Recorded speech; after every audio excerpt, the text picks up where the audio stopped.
Olá, pessoal. Bom dia, boa tarde, boa noite para todos e todas. Estamos começando mais um vídeo aqui pelo nosso canal, mais um estudo.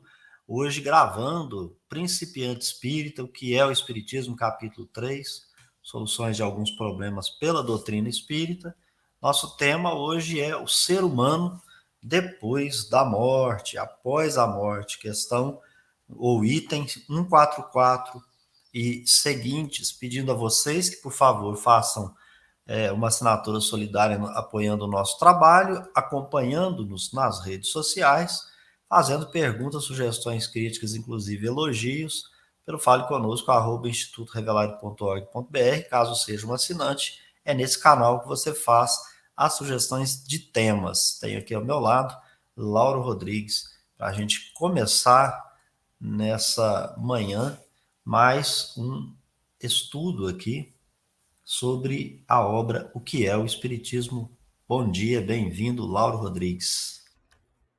Obrigado, Beto. Bom dia para você também. Bom dia para você que está nos assistindo agora. Esperamos que estejam bem, com muita saúde, gozando aí de muita paz e de força para continuar aí aquilo que nós nos propomos, né?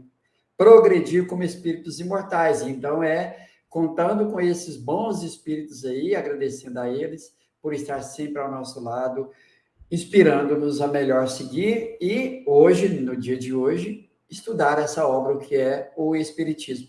E nossos sentimentos de gratidão a Deus, acima de tudo. Beto Ramos. E hoje, trazendo aqui algumas questões que estão contidas em o livro dos Espíritos, né? A pergunta é: como se opera a separação da alma e do corpo? Brusca ou gradualmente, Lauro Rodrigues? Essa é uma questão. A resposta: a separação se opera gradualmente e com uma lentidão variável, segundo os indivíduos e as circunstâncias da morte.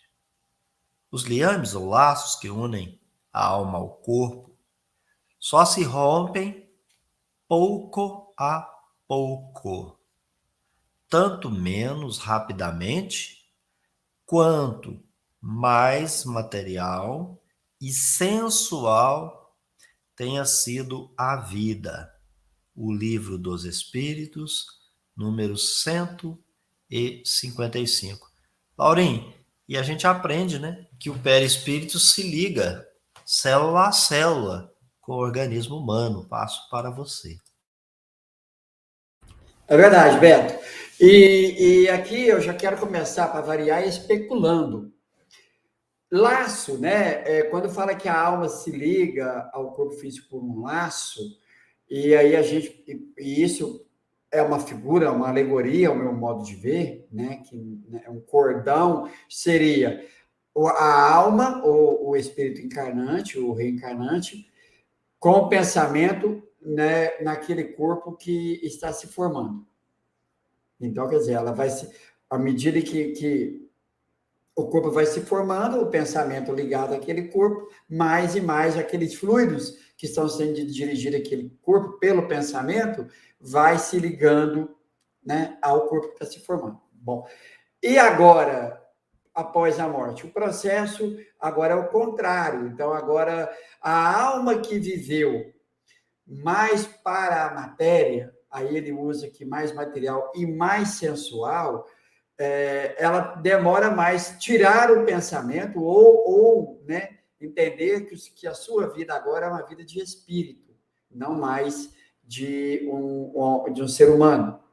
Então, por ele estar com o pensamento todo ligado à vida material, à sensualidade, mais demorado é o desprendimento. O espírito vai dizer, olha, essa separação, ela é gradual, ela acontece paulatinamente, não é bruscamente. Só que em alguns cidadãos, alguns cidadãos, em alguns espíritos, isso vai acontecer mais lentamente pelo fato do seu pensamento estar todo na vida material. enquanto que aquele outro que já, né, já amplia o pensamento mais na vida espiritual, menos na vida material, esse processo é mais rápido. Por quê? Porque o seu pensamento não é voltado agora somente para o mundo material, e sim para as coisas do espírito. Então, esse processo, para ele, que é gradual, porém mais rápido. Mais rápido. É bom sempre a gente pensar nisso, né? Então, mais uma vez aqui, pegando o ensino de Jesus, que ele vai dizer: viva no mundo, sem ser do mundo. Porque a questão é, todas as vezes que toda a minha atenção é voltada para o mundo, logo, a minha separação, a separação da alma ao corpo físico, ela será mais demorada, porque é racional, para mim é racional pensar que tudo é pensamento. Vamos lá? Para o espírito, um dos atributos do espírito é o pensamento. Então, para ele, o pensamento é tudo, né? Levando em consideração essa ideia. Beto? Pois bem, Laurinho, uma questão relativamente simples, uma resposta muito objetiva do Kardec, mas eu ainda, como sou cheio de dúvidas, eu gostaria de explorar um pouco mais, né? A questão é, como é que acontece essa separação da alma, que ela é eterna, com o corpo que morre, né? Como é que fica isso? Essa é a ideia. Sabe-se que separa, a alma prossegue. E ele quer saber o tempo que leva. Há uma lei que vai dizer que dura 10 minutos, 20 minutos, um dia, meses ou anos? Essa é a pergunta do Kardec. A resposta é que é gradual. Então, aqui já começa, penso eu, Laurin, dizendo que em nenhum caso é brusca. Então, ele diz que a separação acontece gradualmente para qualquer espírito. É interessante, você citou Jesus, eu estou aqui só a nível da especulação, mas gostaria de mencioná-lo, que a certa altura no Evangelho, ele também vai dizer que ele precisa de um determinado tempo, que ele diz assim, eu vou ao Pai, então tem um tempinho aí. Ele dá lá uma pinta de que precisa de 3 dias, né? E ele fala assim, olha, eu vou reaparecer para vocês depois do 3º dia. Ou seja, ele dá uma ideia, sugere uma hipótese, e aí eu estou contando os dias como um ocidental e não como uma pessoa hebraica, um hebreu, tá certo? Eu estou contando aqui. O nosso dia é de 24 horas. Então, 3 dias para nós vão dar 72. Se a gente fizer essa conta. Se a gente fizer uma conta outra, pode ser que diminua esse tempo, mas é necessário um tempo. E esse espírito, ao meu modo de compreender, era um espírito puro, em missão na Terra. Então ele se encarnou, cumprindo a missão na Terra, para atingir determinados objetivos. Ele era atraído pela matéria, a matéria exercia alguma influência nele? Não. Mas aqui está dizendo assim, a separação se opera gradualmente e a lentidão, ou seja, sempre será lento, não é brusco, é isso que quer dizer. É variável. A lentidão para mim vai ser uma, para o Lauro vai ser outra e para Jesus foi outra totalmente diferente da nossa. Mas o processo não é brusco. Se não é brusco, ou seja, não é de uma vez, não é uma coisa que acontece, né? Coisa de segundos, milésimos de segundos. A partir dessa demora, essa demora que ele chama de lentidão. E vai variar. Vai variar segundo o quê? Então ele tem 2 hipóteses. Letra A. A primeira delas. segundo os indivíduos. O que significa isso? Que depende do grau evolutivo, é o que eu imagino. E aí a gente vai depreender isso no próximo tópico, né? Na segunda frase da resposta. Mas ele coloca aqui uma conjunção aditiva dizendo assim, segundo os indivíduos e. Segundo os indivíduos e. Então, ele soma na resposta dessa letra A, agora ele soma uma letra B, que é observe as circunstâncias da morte. Às vezes a circunstância da morte não permite ao espírito compreender que ele morreu assim rapidamente. Então ele depende de um tempo. Então ele vai depender do grau de depuração do indivíduo, como das circunstâncias dessa morte. São duas questões. Na segunda parte da resposta, diz assim: os liames que unem a alma ao corpo só se rompem pouco a pouco, ou seja, ele está reafirmando parte da resposta anterior. E agora, ele vai tratar da questão dos indivíduos. Olha o que ele vai dizer. É mais lento para quem tem uma vida mais material. O que é uma vida mais material? É você dar mais valor a coisas do que a pessoas. Por quê? Porque a gente tem que pensar na conduta moral.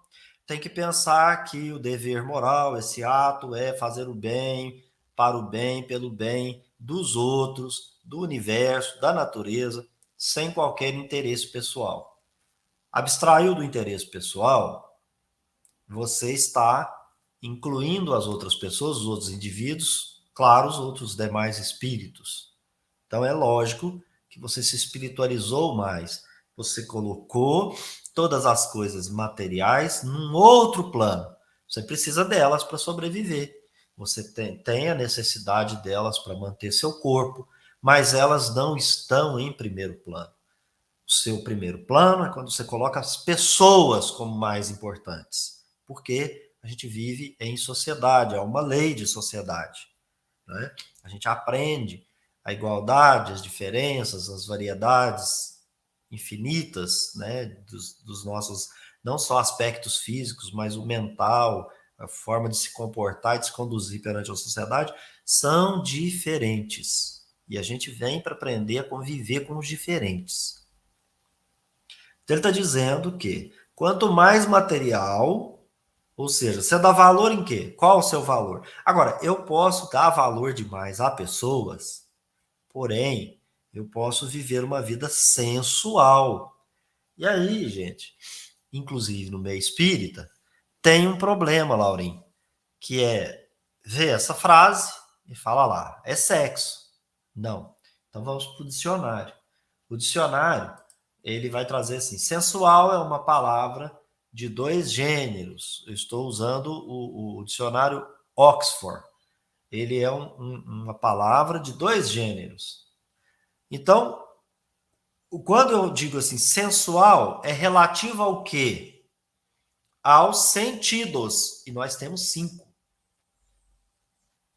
A parte do físico, do sexual, é uma parte. Então, ele é relativo ao quê? Aos órgãos corporais e físicos dos sentidos. Ah, é? É audição? Sim. Visão? Sim. Tato? Sim. Olfato? Sim. Paladar? Sim.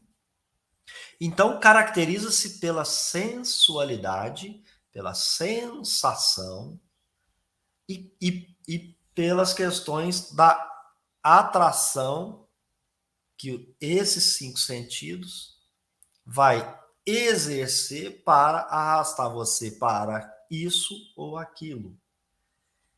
E os sentidos, os 5, eles promovem prazeres diversos para os indivíduos, para cada indivíduo. O que o Lauro pode ter ali de prazer é diferente do meu, que é diferente de todo o resto. A gente pode ter semelhança em algumas coisas, mas para todos que somos uma individualidade, é diferente. Então, o que precisa ficar claro é que nós estamos tratando de sensual nessa resposta relativa aos sentidos. Então, eu posso gostar muito de pessoas, poxa, eu não tenho problema em dividir, de incluir as pessoas, mas eu tenho uma atração, usando os meus sentidos, para alguma coisa, alguma comida. Eu votei muita atenção nisso. E a gente, sem querer, a gente gosta. Eu gosto de gente, mas eu gosto de pão. Eu gosto de gente, mas eu gosto de um café. Tem uma historinha com o Chico, Laurinho, que ele entra em emancipação da alma e é conduzido pelo seu guia para conhecer um pouquinho do mundo espiritual. E diz ele que começa com essa condução, né, a partir do pensamento, ser levado para algumas distâncias para além da Terra. A certa altura ele diz assim, vamos voltar que minha cabeça está até começando a doer e eu estou querendo tomar um café, porque para ele era algo extremamente novo, mesmo ele se conduzindo através de um guia espiritual. Ou seja, o Chico está dizendo que gosta de um café. E quem o conhece o encontrava várias vezes nos bares, nos bares da vida de manhã. E o Chico falava, né? Espírita no bar vira lar, porque você está levando o seu caractere moral. Então, é você que faz luz ao seu redor. E ele espargia a sua luz e ele frequentava, ele ia lá e tomava um cafezinho. E levava sua humildade, seu exemplo, seu amor, seu respeito, para todos, né? Eu estou dizendo isso aqui, Laura, para que a gente possa concluir aí, eu vou devolver para você, sobre essa questão da separação que se opera, mas de como nós nos conduzimos na vida, porque quais são as ocupações dos indivíduos? A minha ocupação e a sua é uma, é outra. E qual é a pré-ocupação? Porque a ocupação é um fazer imediato do dia a dia, mas tem as coisas que eu me preocupo, ou seja, você falou do pensamento, eu já me coloco naquela situação antecipadamente, eu me preocupo daquilo. Então, qual é a minha preocupação? Eu estou mais vinculado a coisas ou pessoas. Independente de eu estar mais vinculado às pessoas, eu deixo ser arrastado por alguns dos meus órgãos dos sentidos? Se sim, isso vai nos impactar de tal maneira que, como indivíduos, vamos demorar um tempo maior para operar-se esse desligar, esse libertar, porque a gente ainda, de alguma maneira, ainda quer experimentar uma ou outra sensação que já não mais existe, é apenas uma ilusão, porque o corpo morreu. Ele não vai te proporcionar mais nenhuma dessas sensações.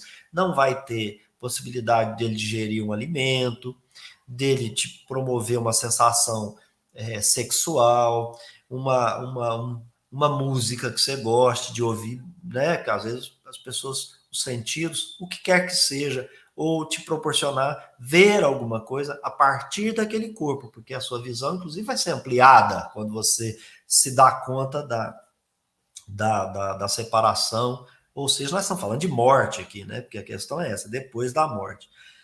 Então, as minhas considerações seriam essas, para a gente pensar que, em todo caso, é lento, a lentidão varia, a variável está relacionada com os indivíduos segundo o seu grau evolutivo. Junto a isso, independente do grau, tem a circunstância da morte, e mesmo a circunstância, sendo de uma maneira X, Y, Z, ela vai causar algum impacto, porque é como se você tomasse um susto, e mesmo um indivíduo que seja evoluído. Então, para ele, as circunstâncias podem ser favoráveis para a compreensão, como podem ser desfavoráveis. O indivíduo que já está no leito de morte, que ele já está aguardando essa morte, que ele já está meio que um pé lá no mundo espiritual e outro aqui, a desvinculação dele com o corpo vai se operar mais facilmente, porque ele está vindo e sendo preparado há algum tempo durante aquele processo da enfermidade. Então, esses laços, levando em consideração o grau de evolução e circunstância da morte, os liames vão se romper lentamente, né? E essa lentidão, ela se tornará muito mais potencializada, ou seja, será mais lento ainda, caso a gente se ocupou e se preocupou com coisas da matéria, não do espírito, ou mesmo preocupando com coisa do espírito, a gente ainda tem as nossas vinculações, porque o íntimo de cada um ninguém conhece. Então existem as vinculações. Será que aqui na carne eu estou vinculado a isso, mas quando eu emancipo no sono, como é que fica? Para onde que eu vou? Onde que eu busco saciar os meus desejos, os meus anseios, os meus prazeres? Né? Será que eu vou ler um bom livro quando eu estou na emancipação da alma? Será que eu vou buscar me nutrir de conhecimento com outros espíritos? Será que eu vou ajudar algum espírito levando um pouco o parco de conhecimento que talvez eu tenha? Não faço ideia, não sei. Mas isso tudo ele vai reverberar quando se operar a separação do corpo com a separação da alma com o corpo, né, Laurinha? Exato, Beto. Eu queria trazer alguns exemplos, e dentro dos exemplos, no livro O Céu e o Inferno, na segunda parte, vou pegar aqui o Senhor Sanson e Dr. Demeury, dois espíritos que Kardec coloca como a morte deles sendo como espíritos felizes. E se nós lermos lá, nós vamos perceber que cada um deles, olha, espíritos felizes, tem um momento. Tem momentos diferentes nesse processo de desenlace. São espíritos felizes, não se dá da mesma forma. Vamos então agora para o Baltazar, o glutão. Quando ele se apresenta, na evocação que ele se apresenta, a primeira coisa que ele reclama, a mesa está vazia. Então, o seu pensamento ainda está ligado no sentido da gula, certo? Houve uma separação? Não, o corpo morreu, mas ele ainda está ligado a isso. Então, ele está ligado aos sentidos humanos ainda, por mais que talvez o corpo nem exista mais. Aí vamos um pouquinho mais, então, no assassino de Castellante, que está na Revista Espírita também, que já tem ali mais de séculos que aconteceu esse assassinato. E que, evocado, esse espírito se apresenta, e um médium vidente o vê, ainda segurando um punhal sujo de sangue. Então, percebam que já passaram-se séculos, o corpo nem existe mais, mas esse espírito, por culpa, por arrependimento, enfim, está ligado àquele corpo que nem existe mais. Então, é uma questão de pensamento. Quando é que ele se liberta disso? À medida em que ele vai se esclarecendo, à medida em que ele vai conseguindo se livrar dessas ideias do mundo material. Quantas encarnações precisa? Aí, de novo, é o que o Beto falou. Cada um tem a sua história, cada um tem o seu esforço, o seu mérito de deixar as coisas do mundo material e viver mais as coisas do mundo espiritual. Então, é relativo, muito relativo. Beto, passo para você. Ok, Laurim, vamos então agora para a próxima questão, que o Kardec pergunta assim: qual é a situação da alma imediatamente após a morte do corpo? Tem instantaneamente consciência de si mesma? Resumindo, o que ela vê? O que ela sente? No momento da morte, tudo é primeiramente confuso. A alma necessita de algum tempo para tomar consciência de si. ela está como que aturdida, no estado de um ser humano que acordou de um profundo sono e procura se inteirar da situação.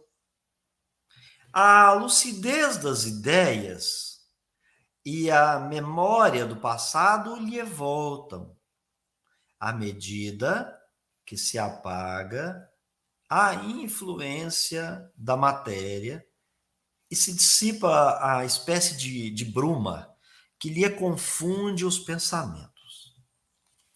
A duração dessa perturbação depois da morte é muito variável e pode ser somente de algumas horas, como de vários dias, de vários meses e mesmo de vários anos.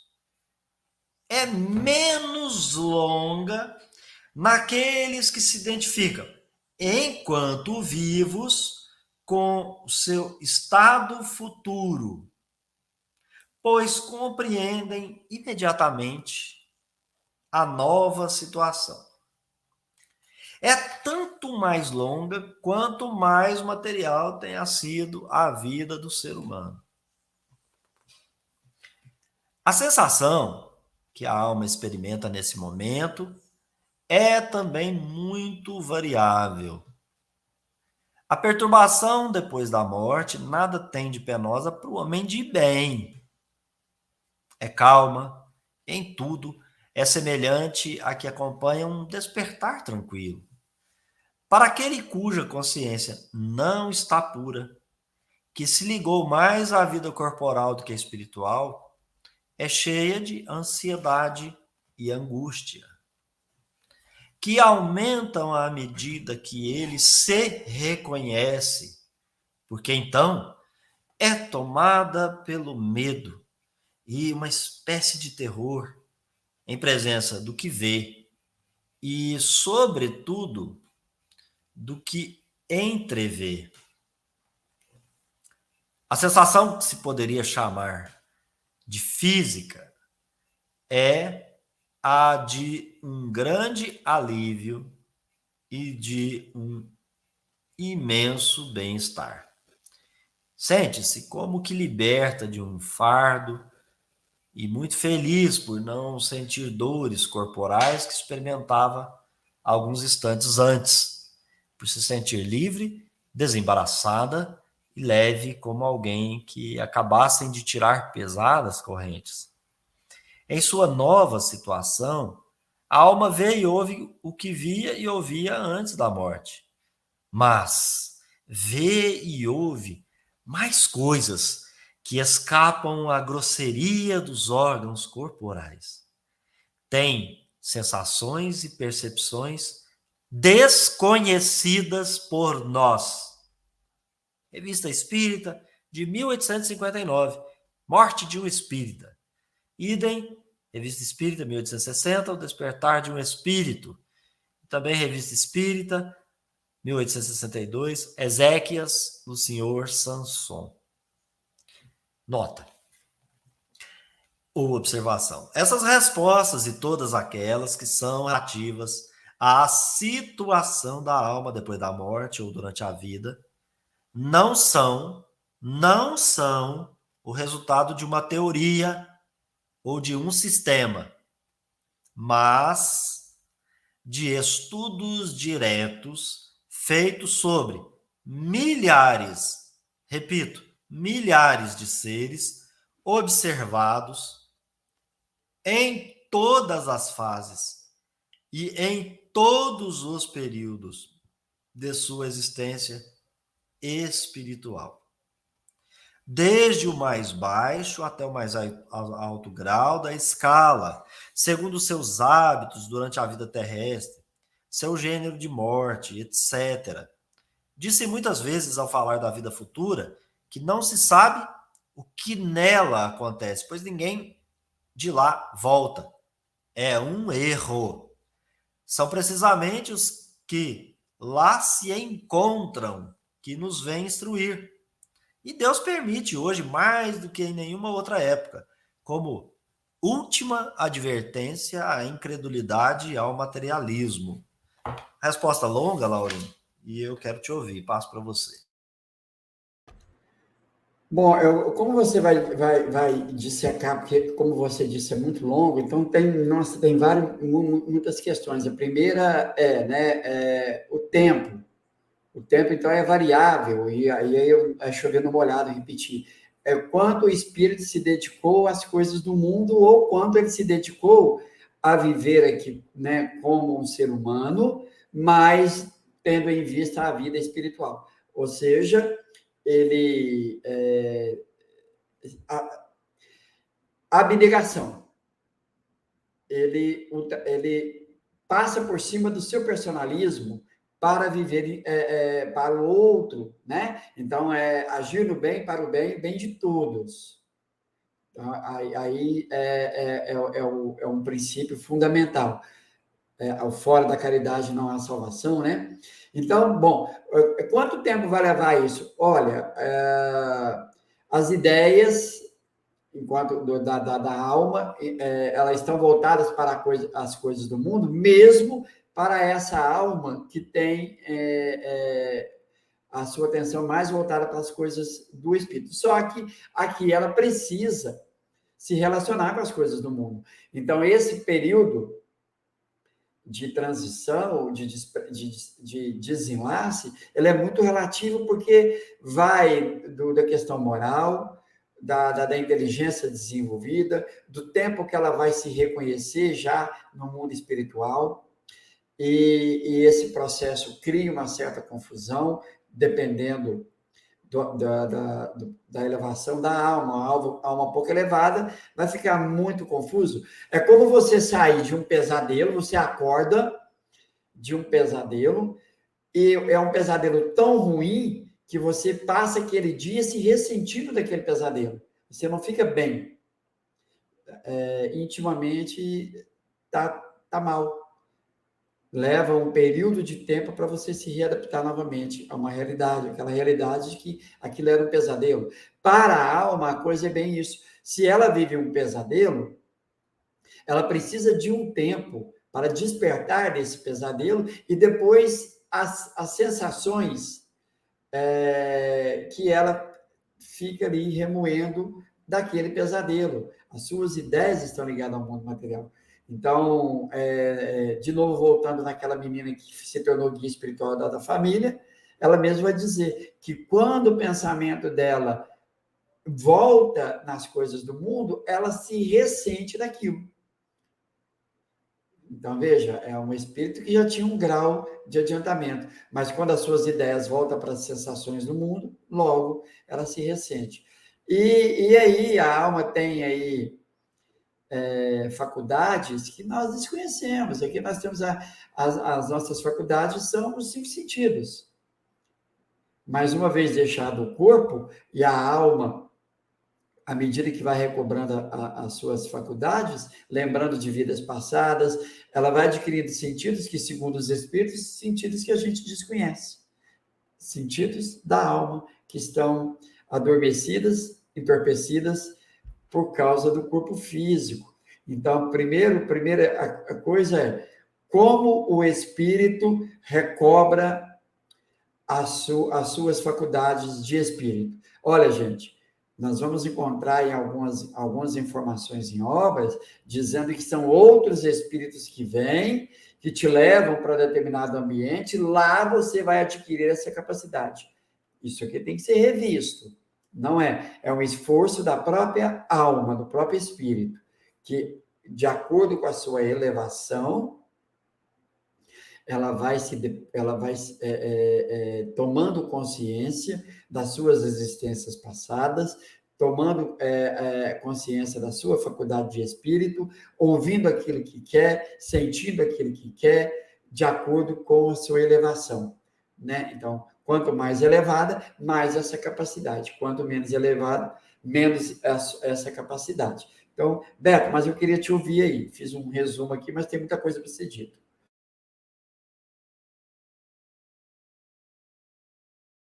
Ok, Laurinho. Vou deixar na tela aqui o texto, né, da 145, Porque, ao meu modo de ver, a 145, ela é como se o Kardec tivesse perguntado assim, né? Lá na 144, como se opera a separação da alma e do corpo, se é brusca ou se é gradual, e aí toda aquela resposta que a gente dissecou, que seriam as preocupações do indivíduo, se ele está vinculado a coisas ou pessoas, qual é a influência dos sentidos ou dos seus órgãos de sentidos em si mesmo. Então, seria a mesma coisa que o Kardec perguntasse, né? Por que é assim? Né? Então, o Kardec, na verdade, ele não perguntou assim, por que é assim. Ele foi mais objetivo. Ele falou assim, qual que é a situação da alma logo depois? Né? Sente alguma coisa? Tem sensação? Vê alguma coisa? Como é que funciona isso? Então, uma das coisas que eu anotei aqui é que depois da morte vem uma confusão, ou a tal perturbação. Se tem a perturbação para reencarnar, tem uma perturbação ao desencarnar, porque nós mudamos, nós vamos mudar de densidade, nós vamos mudar de ambiente. Imagine você está acostumado aqui com um corpo pesado, aí de repente você está leve, livre e solto. Até entender tudo isso, há uma confusão de ideias. Você olha para si mesmo, está vendo a sua imagem, ao mesmo tempo em que essa imagem vista não é a realidade, né? Então, é preciso de um determinado tempo para que você vá tomando consciência de si mesmo, ou seja, essa consciência de si, que ele quer dizer, o que você é, qual que é a sua natureza. Então, o que a gente estuda no Espiritismo? Origem e natureza dos espíritos, as relações que eles mantêm entre si. Então, ele vai precisar de um tempo para ter consciência dessa situação. Ele está fazendo o que durante aquele período que ele está confundido, que ele está observando, que ele está perturbado? Ele está se inteirando da situação, e esse se inteirar, ele depende do conhecimento adquirido do espírito, porque depende da elevação. Ele vai dizer assim, lucidez e memória, ela só advém para o espírito, ou seja, ele só toma consciência, ele só passa a ver com alguma lucidez, e ele passa a recordar, ele passa a lançar a mão da sua memória de espírito, viu, gente? Espírito, não da atual reencarnação, não é isso. A memória dele acerca do que ele é, né, ou até para poder fazer o inventário corretamente. Bom, eu na outra encarnação eu era isso, escolhi aquilo, reencarnei aqui, fiz isso, isso e isso. Então agora ele vai ter, ou ele vai buscar clareza de ideias e ele vai buscar estudar esse passado, porque é a necessidade que ele tem, Laurinho. Então, que tipo de confusão, né, que a gente está percebendo ali? Eu penso que a confusão tratada é o desconhecimento. Então, você estava mais preocupado com a matéria e estudou mais a matéria, conheceu mais a matéria. Mas e as leis que regem o mundo espiritual, as leis da alma? Né? Você preocupou-se com isso, né? Então, precisa de algum tempo, a lucidez vem com o tempo, a duração é variável. E aí ele vai trazer a seguinte informação.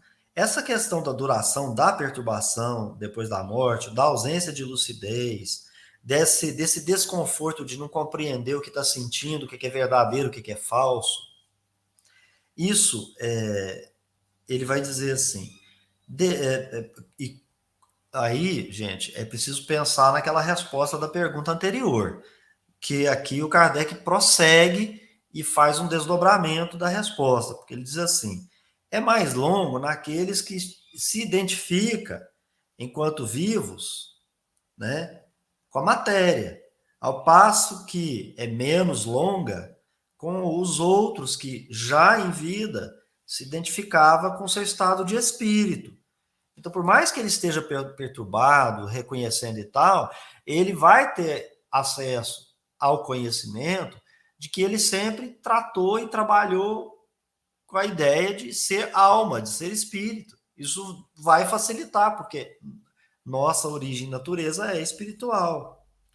Mais longa, quanto mais material tenha sido a vida do ser humano.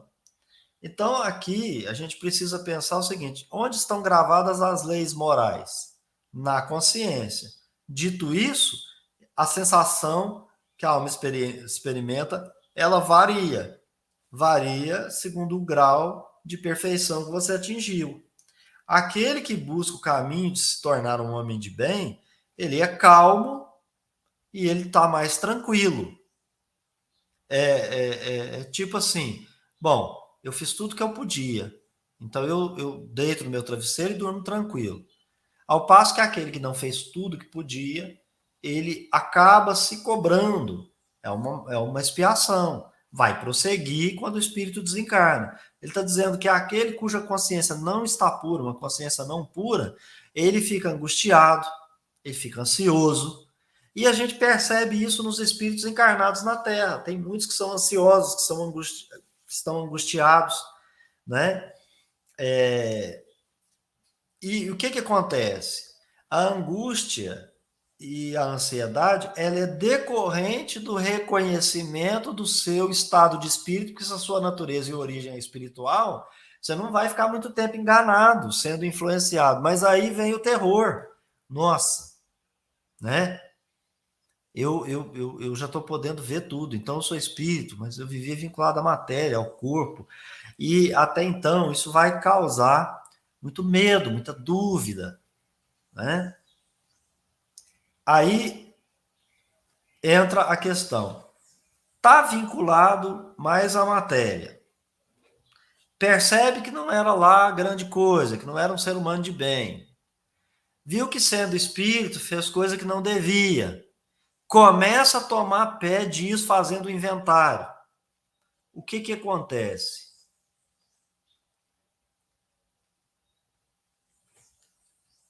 Ele vai ter alívio? Ele vai ter bem-estar? Né? Não vai ter. Ele vai estar todo perturbado.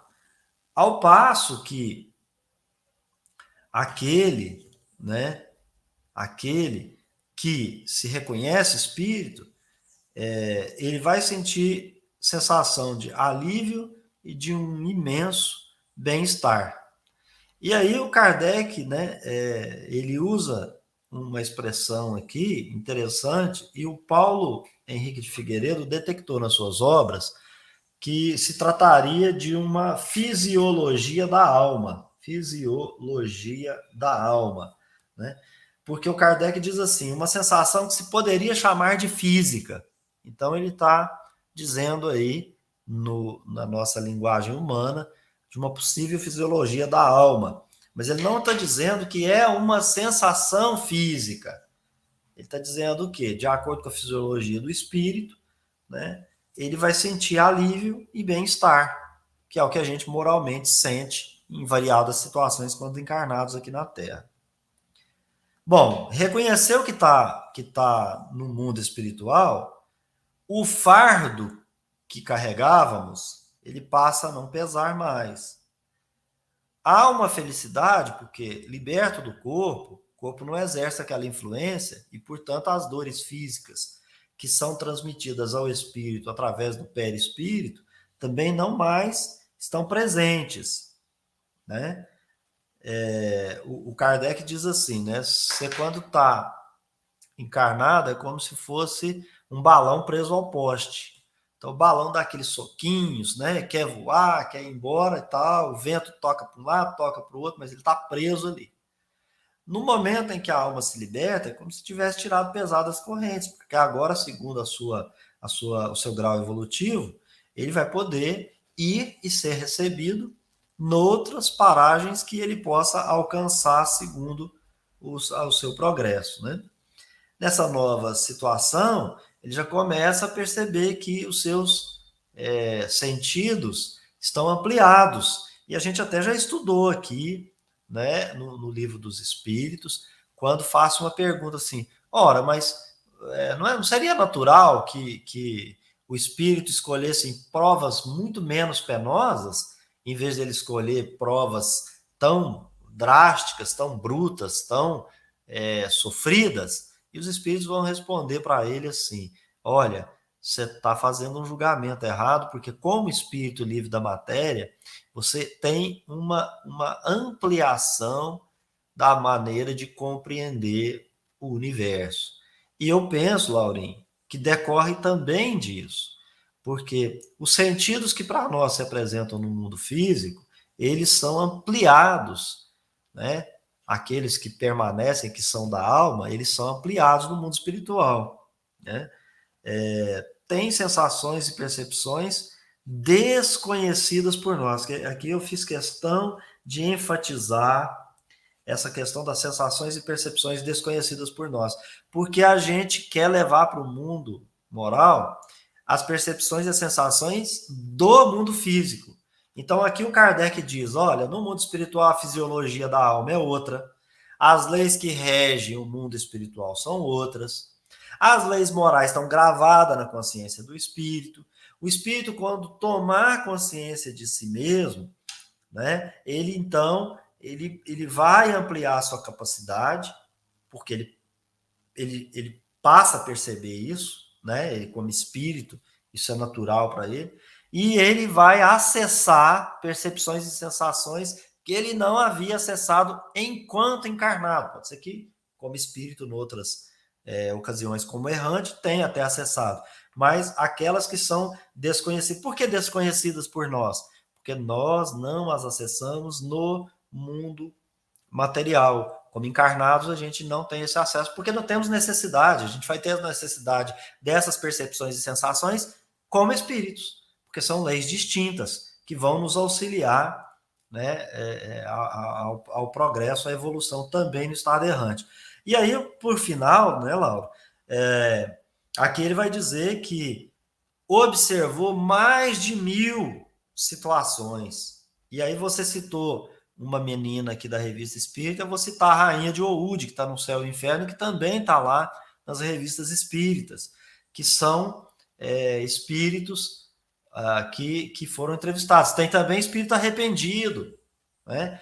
Que ele também entrevistou. Então, aqui foi a metodologia científica da observação, em que ele colhe os testemunhos de variados espíritos e depois vai indagar e vai colocar dentro da teoria do corpo doutrinário aqueles acrescentando lógica, razão e bom senso nesse universo variado de informações colhidas em que houve as observações. Então é todo um conjunto de coisas. Tem que olhar lá para a escala espírita, tem que olhar para a questão do conhecimento, da educação moral, da forma como se conduziu aqui e ali, e aí nós vamos colhendo informações que nos proporcionam chegar a um resultado. E é muito interessante, ele diz assim, não é teoria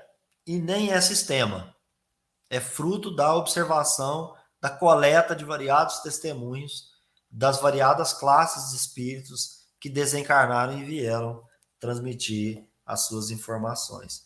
Então, né, falar assim, ninguém nunca veio do mundo espiritual para falar. Bom, pode ser na religião e na filosofia que as pessoas professarem por aí.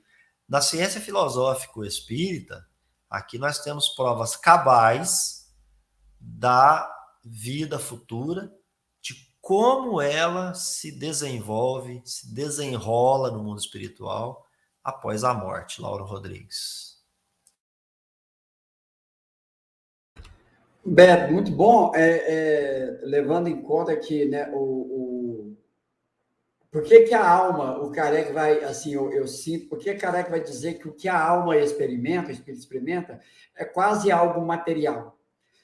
Primeiro, né, o que é o perispírito? É um aglomerado de fluidos, um semimaterial, ligado a um corpo, que é esse perispírito, o veículo de transmissão. O corpo sente e a alma percebe. Agora, todas as vezes que isso aqui, qualquer um de nós aqui, podemos agora fazer esse teste. Quando você está sentindo algo ruim, só em pensamento, você cria aquela... Você sente, o seu corpo físico sente tudo aquilo que você está pensando. A alma, porque vamos lembrar, quem pensa não é o corpo, quem pensa é a alma, o espírito encarnado. Então, se o espírito tem o hábito de pensar em doenças, ele vai transmitindo para o corpo esse pensamento, até que em algum momento esse corpo se adoece. Agora, não tendo mais o corpo físico, é só o perispírito. Sim, Beto? Não, eu me perdoo te interromper, mas só para dizer o seguinte: a sensação que se poderia chamar de física é a de um grande alívio, de um imenso bem-estar. O Kardec está falando aqui depois que a alma toma consciência de que agora é depois da morte, já superou a perturbação, e aí ele não está falando da sensação física, né? Ele está falando assim, é um alívio e bem-estar. E aí ele vai dizer, em sua nova situação, a alma veio e ouve o que via e ouvia antes da morte, mas veio e ouve mais coisas que escapam à grosseria dos órgãos corporais, tem sensações e percepções desconhecidas por nós. Então, que escapam à grosseria dos órgãos corporais. Eu não estou dizendo que está equivocado, não, sua explicação está lúcida e está correspondendo. Eu só estou dizendo que nesse ponto em que eu chamei a atenção para a fisiologia da alma, ele estava falando aqui daquele que já tomou consciência de que morreu. Aí ele fala assim, nessa hora é uma sensação de bem-estar. Para a gente ter o entendimento, ele fala assim, pensa no seu corpo físico, quando você tem uma sensação de muito bem-estar. É parecido com isso, né? É um alívio, e aí ele fala que é uma sensação fisiológica do espírito, né? E ele tem meio de comparação. Desculpa, era só isso que eu queria colocar para você fazer tanto a explicação daquele que está vinculado à matéria, mas também colocar esse que vai ter uma sensação de alívio, que aí não está mais vinculado a corpo físico, né? Que aí é uma coisa bem moral mesmo. Desculpe, Laura. Não, Beto, obrigado, valeu. E assim, é por isso que eu estou tentando trazer isso aqui. Então, veja, todas as vezes que nós direcionamos nosso pensamento e não são pensamentos bons, o corpo se ressente. Agora, imagina a alma, agora o espírito, sem esse corpo. Ele não tem mais, o perispírito agora não está ligado a nada. Então, todas as vezes que a alma tem essas sensações, é claro que como não tem um corpo físico, então, né, é o perispírito ali que está transmitindo de volta tudo isso que a alma está sentindo. A alma, o espírito, então, que viveu uma vida mais espiritual, né, o ser humano. É natural pensar que o seu despertar, ele vai ser sempre leve, prazeroso, porque ele não tem aquelas impressões que ele alimentou durante uma existência. O senhor Samson, ele vai dizer no momento da evocação, 8 horas mais ou menos depois da morte, que ele vai dizer assim, eu estou me sentindo um pouco aturdido ainda, meio tontão aqui, a influência do corpo. Mas ele diz assim, mas eu me sinto feliz. Porque ele experimenta uma separação do corpo, ainda, né, aquela separação gradual, mas ele já sente uma sensação de bem-estar, mesmo ainda estando, né, ainda influenciado pela ruptura do corpo, que está sendo gradual. Mas a sensação que ele experimenta é de bem-estar. Aí o Beto lembrou a rainha de Oude. A sensação que ela sente, já não tendo mais o corpo, é uma sensação dolorosa, porque o que ela experimenta são lembranças do corpo físico, porque ela viveu para aquela personalidade, como a rainha. Ao passo que o senhor Samson, o senhor Dr. Demeure, viveu vida já mais voltada para as coisas do espírito. Então, à medida que ele vai se reconhecendo, ele vai despertando, ele vai recobrando tudo aquilo, o potencial da alma, do espírito agora. Então, ele vai recobrando as suas existências passadas, vai tomando conhecimento de sentidos do espírito que ele até então estava obliterado, e tudo isso para ele é uma sensação de alívio, de bem-estar. É do justo, né? Ao passo que aquele outro que viveu só para a matéria, tudo isso é perturbação, tudo isso é doloroso. Vem a vergonha, Beto, ele tem medo, pessoal, ele tem medo, por quê? Porque à medida que ele vai se reconhecendo como espírito, a primeira coisa que ele vai perceber é: eu não consigo esconder de ninguém aquilo que de fato eu sou. Olha só que vergonha.